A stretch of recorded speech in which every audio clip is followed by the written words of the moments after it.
आधी सोन्याच्या आयात शुल्कात वाढ, मग सीएनजीच्या दरात वाढ, नंतर साखर निर्यातीवर बंदी, आज पेट्रोल डिझेल महाग. हे असं सुरू असताना जगायचं कसं असा प्रश्न सर्वसामान्यांना पडलाय. कारण दररोजच्या जीवनात धावपळीचं आयुष्य जगत असताना अनेक फटके बसणार असतील तर त्यात तुटपुंजा पगारात या सगळ्या गोष्टी मॅनेज कशा करायच्या या प्रश्नांनी सर्वसामान्य नागरिक आर्थिक संकटाखाली गेलाय. सर्वसामान्यांचा काय विचार वगैरे आमच्याच मताने तर निवडून येतात, पण आमचाच विचार ते करत नाही. त्या मोदींना चेंज करावं लागेल, सरकारच चेंज झालं पाहिजे. धंदा एकदम डाऊन झालाय माझा. महागाई वाढली, महागाई सगळ्या ठिकाणी वाढलीच आहे. मुख्यपणे सगळा खूप प्रॉब्लेम होत आहे. एकीकडे महागाई आणि दुसरीकडे बेरोजगारी कमी होत नसताना दुसरीकडे पंतप्रधान नरेंद्र मोदी यांनी देशाला काटकसरीचं आवाहन केलंय.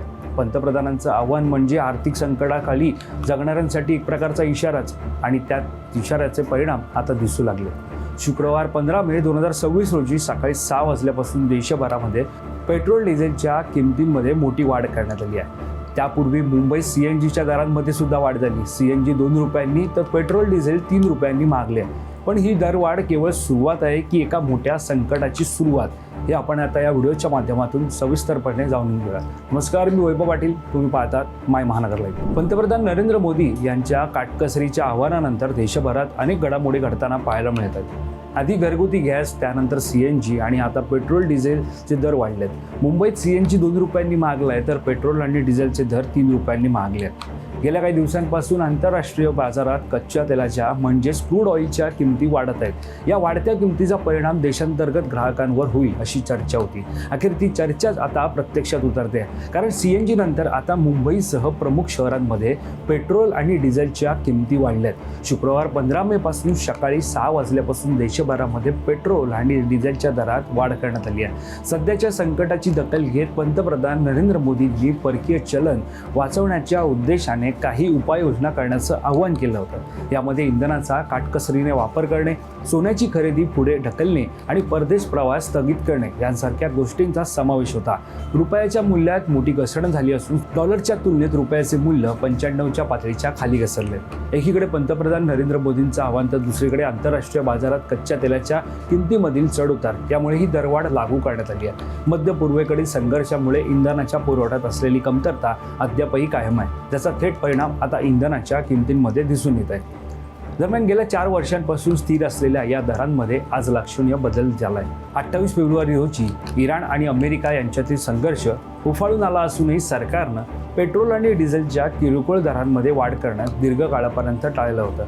मात्र युद्धामुळे तेल कंपन्यांना होत असलेल्या तोट्याच्या पार्श्वभूमीवर सरकारनं अखेर इंधनाचे दर वाढवण्याचा निर्णय घेतलाय. आता प्रमुख शहरांमधील पेट्रोलचे दर काय ते जाणून घेऊयात. त्यापूर्वी जुने दर काय होते ते सुद्धा जाणून घेऊयात. मुंबईमध्ये जुने दर पेट्रोलचे 103.54 रुपये इतके होते, तर आता नवे दर 106.68 रुपये. पुण्यामध्ये जुने दर 104.84 तर नवे दर आता 108 रुपये इतके आहे. नागपूरमध्ये 104.4 जुने दर होते, तर नवे दर आता 107.16 इतके रुपये. दिल्लीमध्ये 94.77 जुने दर तर 97.77 रुपये हे नवे दर आहेत.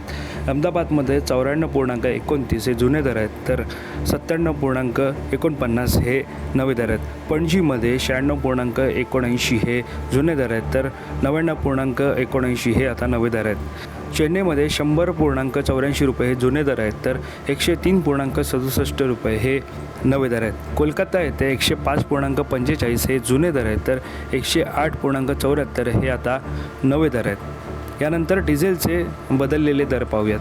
मुंबई शहरामध्ये जुने दर डिझेलचे 90.3 इतके होतं, तर आता नवे दर 93.14 रुपये झाले. पुण्यामध्ये 90 रुपये जुने दर होते, तर 93.60 रुपये हे आता नवे दर आहेत. नागपूरमध्ये 90.58 रुपये हे जुने दर होते, तर आता 93.70 रुपये हे नवे दर आहेत. दिल्लीमध्ये 87.67 रुपये जुने दर होते, तर 90.67 रुपये हे नवे दर आहेत. अहमदाबादमध्ये 89.95 रुपये हे जुने दर आहेत, तर 93 रुपये आता नवे दर आहेत. पणजीमध्ये 88.49 रुपये हे जुने दर होते, तर 91.49 रुपये हे आता नवे दर आहेत. चेन्नईमध्ये 92.39 रुपये हे जुने दर होते, तर 95.25 रुपये आता नवे दर आहेत. कोलकाता येथे 92.2 रुपये हे जुने दर होते, तर आता 95.13 रुपये हे नवे दर आहेत. देशात महागाईचा दबाव आता अत्यंत वेगाने वाढत चालला आहे. देशाचा घाऊक महागाई दर वाढून थेट 8.30% पोहोचला आहे. मार्च महिन्यात हा दर 3.88% इतका होता. अवघ्या महिन्याभरात झालेली ही दरवाढ गेल्या 42 महिन्यांचा म्हणजे 3.5 वर्षांचा विक्रम मोडणारी ठरली आहे. पेट्रोल, डिझेल, LPG आणि कच्च्या तेलाच्या किमतीत झालेली प्रचंड वाढ हे या महागाईमागचं मुख्य कारण मानलं जात आहे.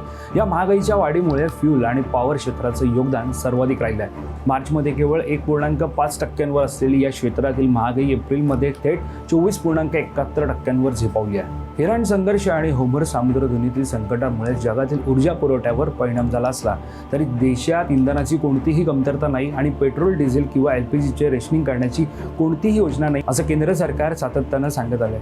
सद्यस्थितीत देशातील इंधन साठ्याची अपडेट पाहिल्यास जागतिक ऊर्जा बाजारातील अस्थिरतेनंतरही भारताकडे सध्या सुमारे 60 दिवसांचा इंधन साठा आणि जवळपास 45 दिवसांचा LPG साठा उपलब्ध आहे. दुसरीकडे भारत आपल्या कच्च्या तेलाच्या गरजेपैकी सुमारे 90% तेल आयातीवर अवलंबून आहे. त्यामुळे देशाच्या परकीय चलन साठ्यावर कायम ताण असतो. दरम्यान कच्च्या तेलाच्या वाढलेल्या किमती असूनही किरकोळ दरात बदल न केल्यामुळे तेल कंपन्यांना दररोज सुमारे 1000 ते 1200 कोटी रुपयांचं नुकसान सहन करावं लागतंय. एकीकडे महागाई वाढत असताना जाता दुसरीकडे भारतीय अर्थव्यवस्थेवरील आव्हानं सुद्धा वाढताना पाहायला मिळतात.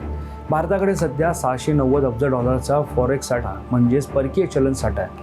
2025-26 या आर्थिक वर्षामध्ये भारतानं कच्च्या तेलाच्या आयातीसाठी $174 अब्ज खर्च केले होते. त्यानंतर इलेक्ट्रॉनिक वस्तूंची आयात $116 अब्ज इतकी होती. तिसऱ्या क्रमांकावर सोन्याची आयात असून तिची किंमत $72 अब्ज होती. आखाती देशांमध्ये तणाव वाढल्यानंतर भारतीय चलन रुपया हा आशियातील सर्वात खराब कामगिरी करणाऱ्या चलनांपैकी एक ठरला आहे. युद्ध सुरू झाले तेव्हा डॉलरच्या तुलनेत रुपयाचा दर सुमारे 91 होता. आता घसरून ऐतिहासिक नीचांकी पातळीवर म्हणजेच 95 प्रति डॉलरच्या खाली गेला आहे. धक्कादायक बाब म्हणजे जगातील सर्वात मोठ्या तेल कंपन्यांपैकी एक असलेल्या सौदी अरामकोने इशारा दिला आहे की होर्मुझ सामुद्रधुनी बंद राहिल्यास पेट्रोल आणि विमान इंधनांचा साठा धोकादायकरित्या खालच्या पातळीवर जाऊ शकतो. शिवाय इराण युद्ध आणि होर्मुझ सामुद्रधुनी जवळपास बंद झाल्यापासून आतापर्यंत जगाला सुमारे 1 अब्ज बॅरल तेल पुरवठा गमवावा लागलाय. त्याशिवाय होर्मुझ समुद्रधुनीचा मार्ग जितके आठवडे बंद राहील तितक्या प्रत्येक आठवड्याला सुमारे 100 दशलक्ष बॅरल अतिरिक्त तेल पुरवठ्याचा तोटा होईल असं सुद्धा त्यांनी म्हटलं आहे.